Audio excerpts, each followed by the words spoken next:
प्यारे बहनों और भाइयों, मेरा नमस्कार स्वीकार हो। आज हम आपके लिए विवेक चूड़ामणि में बताएंगे कि आप वास्तव में उपाधि नहीं होती है, यानी आत्मा की कोई उपाधि नहीं होती है। इसको समझिए।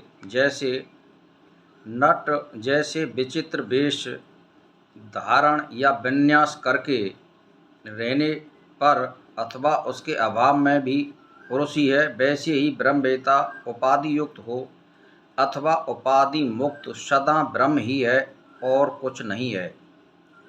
तो नट का कार्य करने वाला नट कहलाता है, जो उसकी उपाधि है। वास्तव में तो वह मनुष्य है। इसी प्रकार शरीरधारी अपने को शरीर समझता है, जो उसकी उपाधि मात्र है। वास्तव में तो वह आत्मा ही है। ब्रह्मवेत्ता भी शरीरधारी तो होता है, किंतु वह उसे अपना स्वरूप नहीं मानता।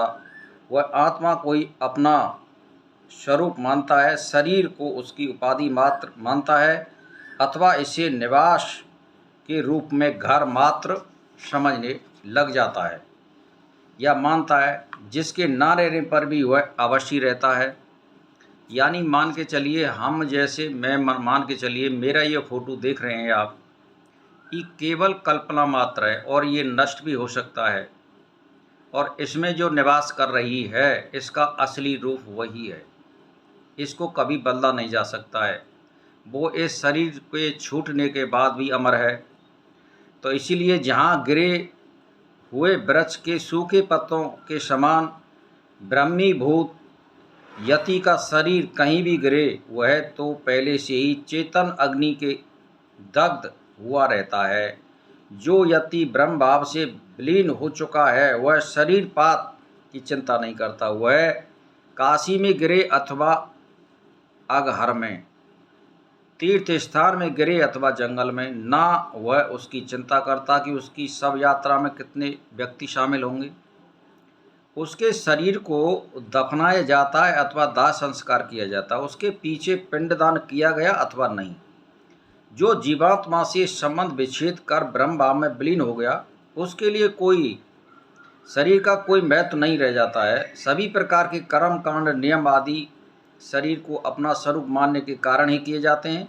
मुस्लिम धर्म में तो मृत्यु के बाद भी ममीज के रूप में उसकी रक्षा के उपाय किए जाते हैं, क्योंकि वहाँ इतना अज्ञान फैला हुआ है कि वो ये समझते हैं मुसलमान लोग कि वो जन्नत में रहता है। अरे उसकी आत्मा अमर है, वो या तो कहीं जन्म ले लेगी, या वो मुक्ति में जाएगा या नरक में जाएगा, कहीं तो जाएगी। वो स्थिर नहीं रह सकती है। तो सत्य रूप ब्रह्म में सदैव परिपूर्ण आदित्य आनंद स्वरूप में स्थित रहने वाला मुनि तो इस त्वचा मांस मलमूत्र आदि के पिंड के त्यागने के लिए किसी योग देश काल आदि की अपेक्षा नहीं करता। जो मुनि आत्मज्ञान को उपलब्ध हो गया है, वह ब्रह्म भाव में स्थित, उसे शरीर त्यागने के लिए किसी शुभ स्थान या की प्रतीक्षा नहीं करनी पड़ती। काशी में देह त्याग किया जाए अथवा उत्तरायण में देह त्याग किया जाए, दिन में त्याग किया जाए अथवा रात्रि में, ये विधियां शरीर को अपना स्वरूप समझने वाले के लिए हैं। आत्मा को अपना स्वरूप मानने वाले इन नियमों से परे हो जाते हैं। यानी जो आदमी, पहले आप ये समझ लो निश्चय से, ये जो शरीर दिख रहा है, इसमें जो आत्मा निवास कर रही है वही शरीर है। ये शरीर तो हमें जो दिख रहा है ये काल्पनिक है, इसमें जो निवास करने वाली आत्मा है वो अमर है। इसीलिए भाई और बहनों, क्योंकि मोक्ष हृदय की ग्रंथि अविद्यारूप ग्रंथि के नाश को ही कहते हैं, इसीलिए देह अथवा दंड कमंडल के त्याग का नाम मोक्ष नहीं है। मोक्ष का अर्थ बाह्य वस्तुओं का त्याग नहीं है। सब कुछ छोड़कर जंगल में चले जाना, भस्मी लगाना, दंड कमंडल आदि का त्याग कर देना, नगर रहने से मोक्ष नहीं मिलता है, बल्कि हृदय में जो अज्ञान ग्रंथि है उसको मिटाना ही यानी मोक्ष है। इससे मनुष्य को ब्रह्म और आत्मा की एकता का बोध हो जाए, उसी से अनात्म वस्तुओं का त्याग स्वयं हो जाता है, यही मोक्ष है। यानी आप समझ लीजिए, देखिए,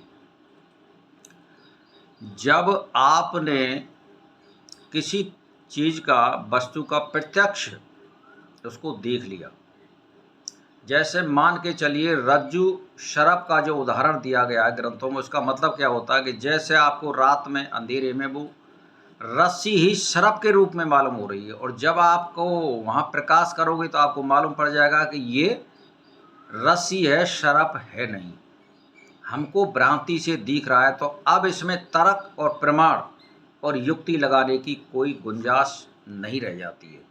इसीलिए जिस मनुष्य ने या स्त्री ने परमात्मा ब्रह्म का साक्षात्कार कर लिया है, प्रत्यक्ष कर लिया है, जिसको आत्म साक्षात्कार कहते हैं, या जिसने अपने जीवन में ब्रह्म का अनुभव कर लिया है, उसके लिए कोई युक्ति तर्क प्रमाण देने की जरूरत नहीं है। वह स्वयं इस चीज़ों को जान चुका है और किसी से वर्णन करने की उसको जरूरत नहीं पड़ती है। आत्मा ही मनुष्य का वास्तविक स्वरूप है। देह त्याग के बाद उसे अलग होकर भी जीवित रहता है, इसलिए मृत्यु आत्मा को नहीं होती है, आत्मा की नहीं होती है, उसका केवल संबंध विच्छेद होता है। इसलिए शरीर कहीं भी गिरे, आत्मा को उससे कोई अंतर नहीं पड़ता है। जिस प्रकार मालिक के घर छोड़ देने पर वह किसी की चिंता नहीं करता, उसका बाद में क्या होता है, ऐसे ही आत्मा को शरीर की चिंता नहीं होती है। वृक्ष के पत्ते फूल फलों के समान नाश को तो जीव की देह इंद्रिय मन प्राण बुद्धि आदि का ही होता है। सदा स्वरूप स्वयं आत्मा का नाश कभी नहीं होता है, वह तो वृक्ष के समान निश्चल रहती है। जैसे पेड़ के पत्ते फूल आदि गिरते रहते, ऐसे ही मनुष्य का जन्म बदलता रहता है। तो इसीलिए इसमें एक ही बात दे रखी है कि विद्वान ज्ञानी आत्मा को प्रज्ञान घन कहते हैं, जो सत्य है, उपाधि कल्पित शरीर प्रज्ञा घन नहीं, इसीलिए इसी का विनाश होता है। आत्मा का विनाश कभी नहीं होता है। भाई और बहनों, ये आत्मा अविनाशी है। यह श्रुति भी विकारी देह आदि का नाश करने पर आत्मा की विनाशित्व तत्व का प्रतिपादन करती है। श्रुति का वचन है, यह आत्मा अविनाशी है। इससे स्पष्ट है कि शरीर का नाश होने पर भी आत्मा का नाश नहीं होता है, ये अजर और अमर है। आप ध्यान दे लो। जिस प्रकार पत्थर वृक्ष तृण अन्न भूषा आदि वस्त्र आदि जलने पर मिट्टी हो जाते हैं, उसी प्रकार देह इंद्रिय प्राण मन आदि संपूर्ण दृश्य पदार्थ ज्ञानाग्नि के दग्ध हो जाने पर परमात्मा का स्वरूप ही हो जाते हैं। आत्मज्ञान से के अभाव में ही शरीर इंद्रिय मन प्राण आदि भिन्न भिन्न ज्ञात होते हैं, किंतु ज्ञान प्राप्ति के बाद सभी आत्म स्वरूप हो जाते हैं। सभी चिंताएं या भिन्नताएं मिट जाती हैं, केवल मात्र सत्य स्वरूप आत्मा ही शेष रह जाती है। इसीलिए भाई और बहनों, जिसका ज्ञान का उदय हो गया, ज्ञान रूपी सूर्य जिसके उदय हो गया, उसके लिए कोई चीज़ की इच्छा शेष नहीं रह जाती है, उसकी सभी इच्छाएं पूर्ति हो जाती है और वो असलियत बात को समझ जाता है। तो भाई और बहनों, साधना करिए, अच्छे कर्म करिए, अच्छे लोगों की संगत करिए, तो बस उसी में कल्याण है, उसी में आपको मुक्ति है, उसी में वासना रहित हो जाएंगे, चिंता रहित हो जाएंगे, इच्छाओं रहित हो जाएंगे, वासना रहित हो जाएंगे और चित्तवृत्ति निरोध हो जाएगी। बस इसी के साथ मेरा नमस्कार स्वीकार।